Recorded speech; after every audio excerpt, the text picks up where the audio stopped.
This is Julianne Condia, host of Rewritten. Thank you so much for listening to the following broadcast on Public House Media.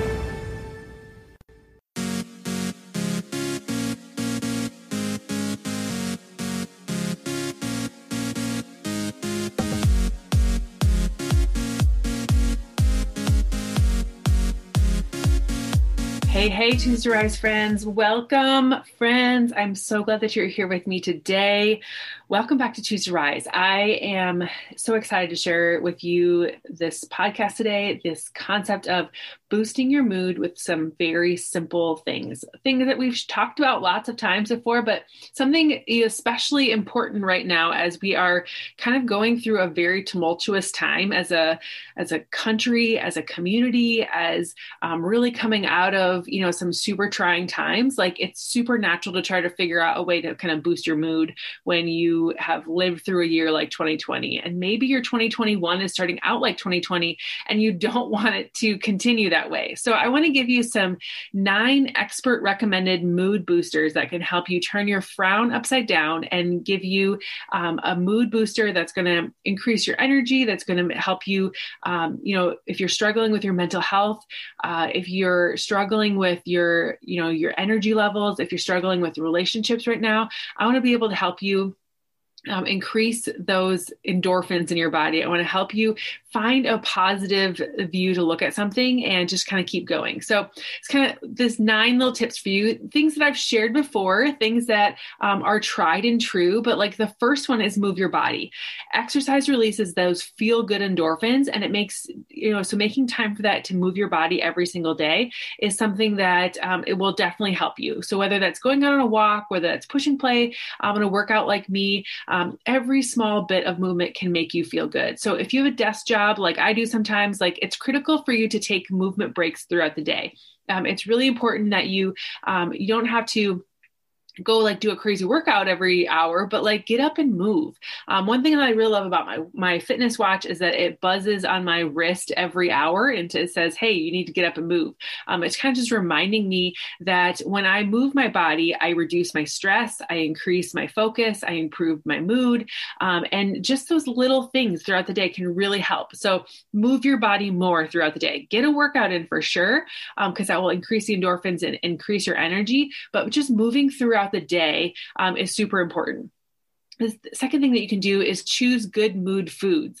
Yes, right? Choosing good mood foods. Food has a direct impact on our mood in a variety of ways.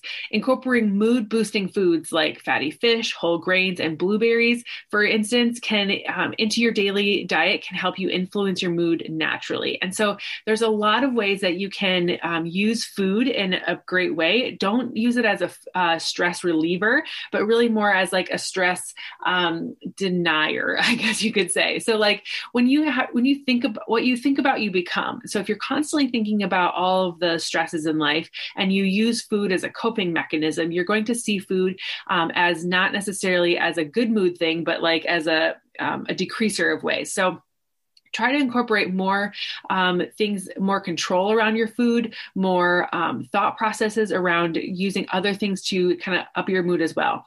Number 3, get quality sleep. I know this is one I struggle with from time to time, but there's really nothing like a good night's rest to feel refreshed and ready to take on the day. Sleep is another natural mood booster. So like especially like when you think about our kids, like when they're cranky, like, oh, you need to go take a nap. And like adults need to take that advice too. We all need quality, consistent sleep each night to restore our body and our mind. So going to bed and waking up around the same time can usually regulate our circadian rhythm and keep our minds and bodies aligned with clarity and peace. So when it's bedtime, it's bedtime. Bedtime isn't just for the little kids, right? Like we try to put our kids to bed between 8 and 8:30 and then try to get to bed ourselves pretty quickly as well. Getting yourself into a new sleep routine can help you wake up more refreshed, can help you get rid of that exhaustion. And it's definitely a habit worth establishing and getting more of. It's really when your body is able to repair itself and if you're feeling kind of fluffy or bloated or whatever, it could very well be that you're not getting enough sleep and your body's not getting the opportunity to kind of decompress and to get rid of the things that are there. Number 4 is mood boost tip for you is to stay connected. Keeping in touch with loved ones during a very social distancing kind of time is a crucial mood booster. Lack of social connections can contribute to depression, sadness, loneliness, displaciveness. Every day we should pick up the phone and call a friend or a coworker or a neighbor or a loved one. Try to engage with people in some sort of way, whether it's on social media or Zoom or in person, the better yet. But like, I know that it's tough right now, right? And so how can you use the social media as a good thing? Well, one, keep your feed full of positive people. Unfollow, unfriend the people that are bringing your mood down in your life, and making sure that you have a clear expectation when you go into something like that. Look for people that you want to connect with and you want to associate with, and that are going to help you find your way to a more positive place in life.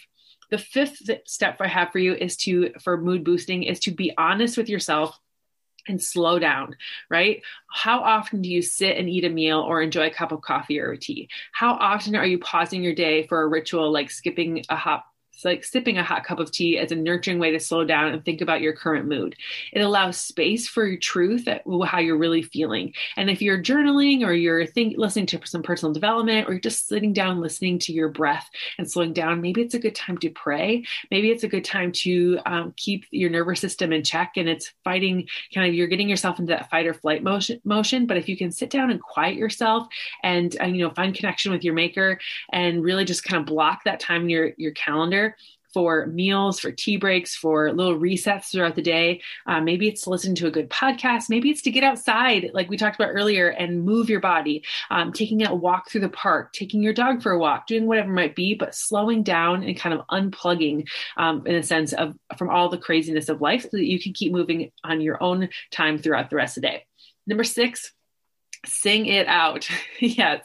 I love singing in the shower. I love singing, with the music on. I turn the Alexa on during the day, having a good music on. Having music around you is just a great mood booster anyway. But like singing loud, singing in the car, singing in the shower, singing in the living room, wherever it might be, singing gives the mood a voice and allows movement and discovery. You might find yourself laughing at some point too, because you just find yourself ridiculous, or things are just funny, or whatever it might be. But the science backs us up. Singing, whatever your talent level may be, and even if you can't carry tune, has plenty of perceived emotional benefits. So get moving and grooving with it. Number 7, dance out your feelings. If you got that music cranking out on Alexa and you're jamming out in your living room for 5 minutes or so, dance it out too. For the double fun effect, why not combine your movement and your music? Put on a good groove dance. Make sure it's loud and proud. Get moving and grooving. Include the kids with you. Have fun with it. Make some fun memories with it. And not only did they get the good boost from singing along, but it also allows you to just feel the feels and get that movement and that blood flow, and your mood is going to go crazy just because of it. So the other thing I have for you is to write it down, right? So sometimes you don't have an opportunity to dance it out. Sometimes you don't have an opportunity to sing it all out. But what we can do is like getting those emotions out of our system, getting those thoughts out of our body. It really kind of releases a lot of power on us. So it's easy for our emotions to get stuck. So one way to get our negative energy and boost our mood is to write a letter to yourself, or just really journal out the things that you're feeling. I often suggest that having this journaling activity a part of your day, whether you're sad or in a bad mood or happy or joyful, journaling it out is a great way to hurry up and change your mood, because it just releases the power over you. If you're not a writer, sketch it or draw it. That's totally cool too. And if you never send the letter, if you can, maybe you burn it, maybe you recycle it, whatever you need to do, just get the thoughts and the emotions out on paper. Number 9, the last one I have for you, is love the mood you're in.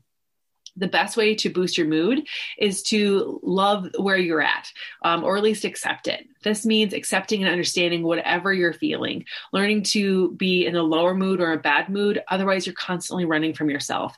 All moods are important. All moods, all thought patterns, all experiences are here to teach us something.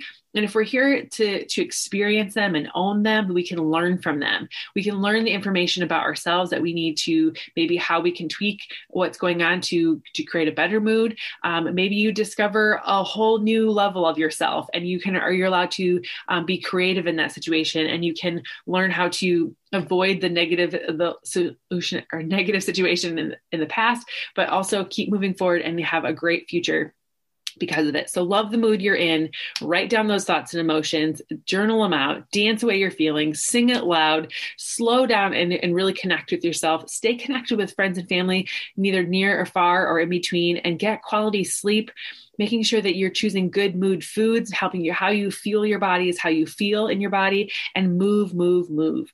And if you are trying to just kind of, you need a little mood booster, I would love to support you and connect with you and help you get going in those directions. And I hope you have a fantastic and fabulous rest of your day.